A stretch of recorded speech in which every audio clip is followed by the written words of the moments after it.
Tapi kalau dalam bahasa Arab, dia ada orang panggil sin'ah qalb. Tukar. Tukar ni apa faedah? Lebih berarti kalau dia tu, makna dia tu pun ada makna tukar. Tukar lagu mana?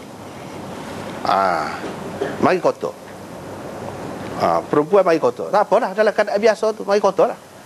Bila dia mengandung, darah sepatutnya mari kotor tu kan, dia bertukar jadi makanan kepada janin, makanan kepada anak di dalam perut.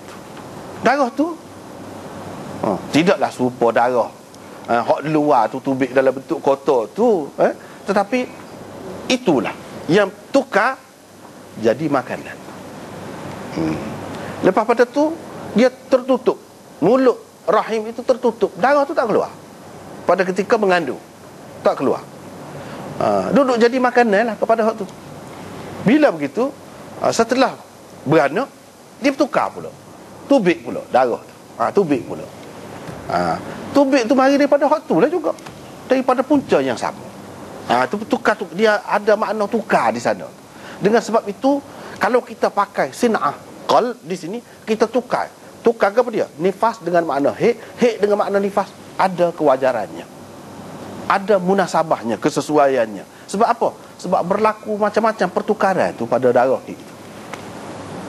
Pada darah hik tu, dalam perut ibu tadi. Dia nak beri maksud tu kata. Dia tukar-tukar tu bukan saja, dia nak raya ada makna pertukaran di sebalik apa yang berlaku tu. Sekali kita nampak macam darah mari kotor, darah hik. Bila tidak mengandung, sampai masa dia masak, turun. Tidak tertutup mulut rahim itu. Tapi apabila sampai masa dia mengandung, darah tu tak tubik, tukar rupa. Dia jadi makanan pula. Makanan pula kepada anak tu. Lepas tu bila sudah selesai keluar, keluar pula darah tu. Dan keluar tu bertukar rupa pula dah. Tidak sebagai makanan dah, sebagai darah pula. Itulah maksud Imam Bukhari pusing-pusing tu, tukar. Dia nak isyarat kepada pertukaran tu. Jauh tu pergi tu. Itulah ada kewajaran dia mengguna sin'ah qalb, orang panggil dalam ilmu balaghah. Dia memberi ada semacam kesenian di situ. Bukan saja-saja nak tukar, sebab memang ada makna bertukar di sebalik itu. Cerita di sebalik cerita tu. Halus. Sebab tu kata Bukhari, tajuk dia tu memang halus benar.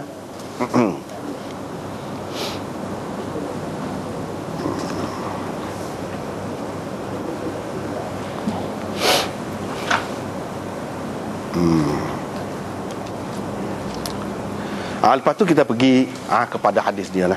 Panjang dah tu, cara ketajuk tu, pergi kepada hadis pula. Hadisnya Imam Bukhari ambil ni hadis Ummu Salamah. Ummu Salamah ni isteri Nabi SAW. Ummu Salamah nanti akan datang, kita akan jumpa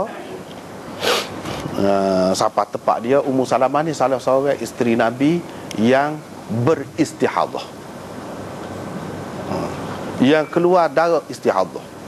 Keluar tu berat lah. Boleh jadi di sini kita kata nufisti,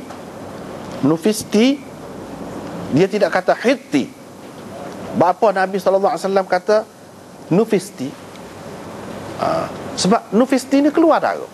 Tadi kita sudah sebut dah, maksud dia kan luas. Keluar darah istihadah ke, keluar darah hik ke, keluar darah nifas ke, keluar darah itu nifas, orang panggil dalam makna yang umum. Boleh jadi hak keluar ni bukan keluar hik sebenarnya, walaupun dia sebut hitu. Sebab dalam bahasa hadis ni hak asal ni dia lebih luas daripada bahasa istilah kemudian. Kalau hak kemudian ni hik lah, nifas lah. Tapi kalau dalam bahasa hadis ni tidak mesti begitu. Hik ada kalanya dipakai dengan makna istihadah, luas. Dengan sebab itu boleh jadi hak sebenarnya keluar ni bukan darah hik, tapi darah istihadah. Kalau darah hik, Nabi SAW kata darah hik, dia tidak, dia kata nufisti. Dia guna perkataan nifas. Boleh juga dengan makna darah istihadah tu. Apa dia tidak duduk situ, tak selesa lah, dah keluar darah. Hak tu dia pergi cari pakaian dia tu. Kalau kita pakai di sini, hak keluar ni dengan makna istihadah, sebab dia adalah salah seorang isteri Rasulullah yang keluar darah istihadah. Kalau kita andaikan ini darah istihadah, dia berasa tidak sedap, dia nak pergi ambil kain lah, pakai kain khusus, sebab tidak selesa ataupun dia tidak mahu mengganggu Nabi SAW ke. Dengan jadi kita kata beladung pula, kita kata apa di darah tu di atas katil tu tak benar sabar. Tidak semestinya istihadah pun boleh jadi, sebab dia tu ada masalah tu. Atau kita kata memang darah haid. Kalau darah haid lagilah jelas, sebab darah kotor. Kalau darah istihadah tu tak apa. Ketika mari istihadah tu akan ada hukumnya akan datang berkenaan dengan istihadah tu. Kena semaya juga, kena puasa juga, boleh tidur dengan arti bersetubuh dengan suaminya, boleh juga, itu lain. Tetapi dia pergi pakai kain tadi untuk keselesaan lah, untuk tidak mengganggu Nabi, boleh jadi. Kalau kita kata mai kotor, lagilah patut dia pergi pakai. Dia pergi pakai pakaian khusus dia tu. Dia kata saya pun tiba-tiba saya kedatangan haid. Haid lah, kita pakai dengan makna haid. Saya keluar daripada selimut itu dan mengambil pakaian haid saya.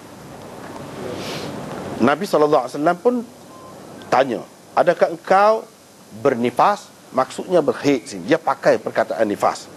Yang ini nifas dipakai dengan makna haid. Saya menjawab, ya.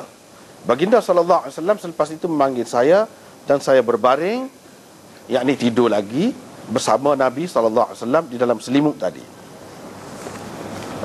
Kita tengok bawah tu nota 237. Antara panduan yang diperolehi dari hadis ini ialah harus tidur bersama isteri yang berhaid dalam satu selimut.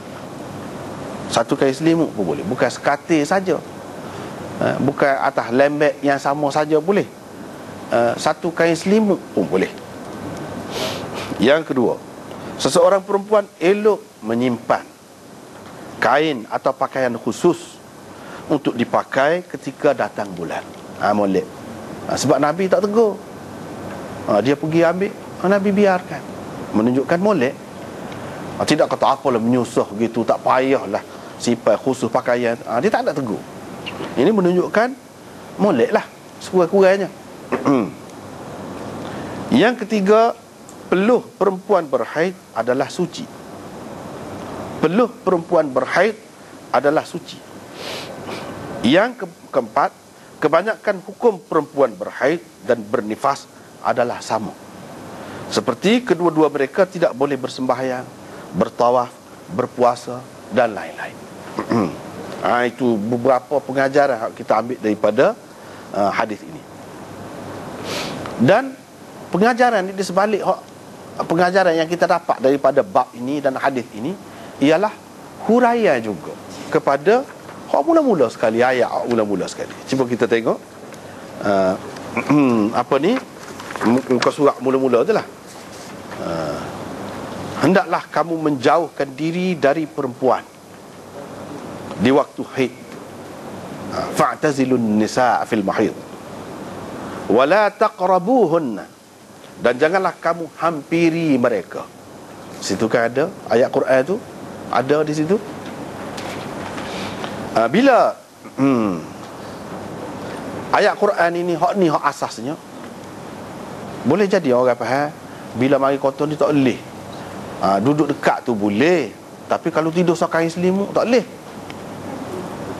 Adakah hak maksud ayat ni suruh lari, tak sewi duduk sekali, jangan menghampiri perempuan ni? Lagu mana maksudnya? Imam Bukhari menjelaskan lagi di sini berdasarkan hadis-hadis.